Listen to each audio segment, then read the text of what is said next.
Assalamualaikum semua. So lama juga lah aku tak sembang pasal bola. So hari ni aku nak sembang pasal bola, iaitu kita sentuh topik hangat lebih-lebih lagi kepada fan-fan Chelsea, iaitu Frank Lampard sah dipecat dan digantikan oleh Thomas Tuchel. Jadi untuk pemecatan Lampard ni bagi aku tak adalah satu yang mengejutkan sangat. Dengan kita pun sudah maklum dengan Chelsea ni pun tumbang ambing lah untuk season ni. Yalah, kadang menang, kadang seri, kadang kalah kan. Jadi kedudukan Lampard tu memang dah tak selamat dah pun. Tapi keputusan tu bagi aku ada yang aku setuju dan ada yang aku tak setuju lah. Dengan kalau katakan aku tak setuju ni, di mana bagi aku lah, dia sepatutnya Abramovich lah sepatutnya bagilah masa untuk Lampard ni develop player-player yang dia baru dapat kan. Dia baru beli kot player-player tu, tak sampai satu season lagi. Player-player pun bukan kaleng-kaleng kan. Dia ingin top-top player kot, baru satu season, takkan dah expect dah high kot kan. Bagilah masa, paling kurang pun sampai akhir season ni ke. Tapi itulah, kita semua tahu yang Abramovich ni memang dia nak result cepat. So nak tak nak memang dia kena set juga lah kan Lampard kan. Dengan yalah, sekarang ni pun Chelsea pun dah terkandah daripada top 4 sekarang ni lah buat sekarang ni. So kita beralih pada berganti dah, iaitu Thomas Tuchel. Di mana Thomas Tuchel ni aku rasa semua orang boleh ketahui lah kot kan. Thomas Tuchel ni pun tak asing lagi lah dengan era modernisasi football ni kan. Di mana Thomas Tuchel ni biasa pegang Mainz, biasa pegang Dortmund. Lepas tu baru-baru ni pun dia baru je kena set dengan PSG. So tak lama sangat tiba-tiba dapat dah kan. Dia dapat position dah dekat Chelsea. So rezeki dah lah dapat Chelsea.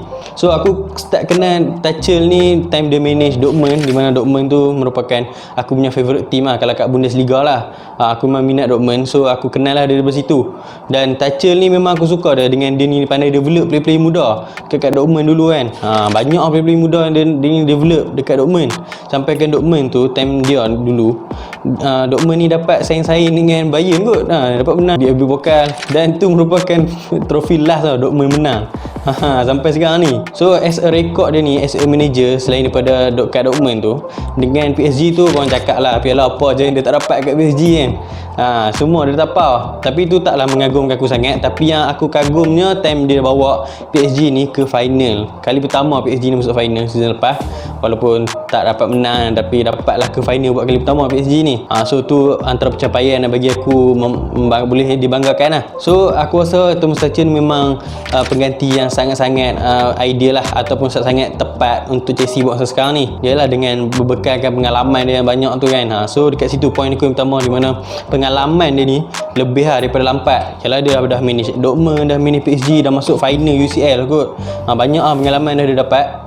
So dekat situ kita nampak pengalaman dia, Thomas Tuchel ni lagi banyak daripada Lampard. So poin aku yang kedua, di mana Thomas Tuchel ni dia merupakan tactical genius, ataupun dia ni pandai lah buat decision making dia tu yang padu.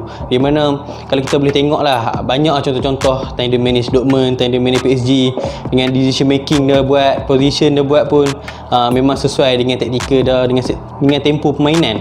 Aku bagi contoh yang mudah lah kat korang. Kalau korang bisa tengok lah game kan, game PSG dengan MU, time PSG menang 3-1 tu dengan MU kat Old Trafford tu, di mana kalau korang tengok pada minit ke 60 lebih macam tu lah silap aku, Thomas Tuchel ni dia nampak tengah tu MU control before Fred kena kad merah tu lah. Aku tak ingat minit ke berapa kan tu kan. Before tu lah dia tengok dah tengah ni memang tak hidup, so dia masukkan holding midfielder dengan seorang lagi Rafinha. Dia masukkan Rafinha dengan Ander Herrera. Jadi aku tengok daripada situ dengan kemasukan diorang ni, tengah tu dapat dikontrol oleh PSG. Nampak decision making dia tu, sampai kan PSG boleh menang game tu. Nampak kat situ pun kita nampak satu decision making ni memang penting untuk satu-satu pasukan. Dan lagi-lagi time tengah pasukan tu memerlukan kemenangan, memerlukan gol, memang sub-sub yang sangat amat penting lah. Bukannya nak sub 10 minit terakhir pun nak sub. Yang tu buat apa yang nak sub yang tu. Dan taktikal dia pun, formation dia pun boleh berubah-ubah. Macam contoh game tu juga, asalnya dia guna taktikal 4-3-3, dia ubah ke taktikal 4-4-2. Sampai game tu dia menang PSG lawan MU. Yang tu simple lah yang aku boleh cakap, kita sebagai contoh. So decision making dengan taktikal ni lah yang lag dekat Lampard. So memanglah kita tengok Lampard dengan position favourite dia tu 4-3-3.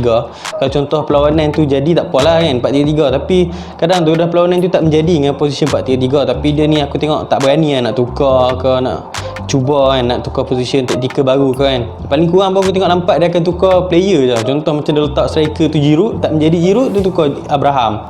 Tu je lah yang aku tengok selalunya kan. Dan cuma perlawanan terakhir, time lawan dengan Luton tu, Luton tu kan, dia berani tak Werner ni as a SS ataupun second striker. So dekat situ aku nampak Werner ni dia lagi bebas, dia lagi, bagi aku dia nampak position tu lagi kena dengan dia. Tapi itulah last minit dah baru nak try kan, memang dah terlambat lah kan, dah kena set dah pun. So itulah point aku kedua, tactical genius. So point aku yang terakhir atau yang ketiga ni, iaitu Thomas Tuchel ni dia merupakan manager yang pandai develop top player ni, player muda ni. Bukan aku maksudkan yang Lampard ni tak pandai develop. Yalah, kalau tidak tak ada lah Mount tu padu, Abraham tu padu, Reece James padu kan. Aku puji lah yang Lampard ni pun pandai juga develop player muda. Tapi untuk konteks yang macam Chelsea yang sekarang ni, top player dia orang ni muda lagi tau. Macam contoh Harvard, Werner, yang mana aku tengok tak sesuai dengan Lampard punya sistem, dengan tak sesuai dengan, aku nampak dia tak boleh develop lah macam tu, tak boleh develop dengan Lampard punya taktikal. Dan ditambah pula dengan Tuchel tu, dia DNA Jerman.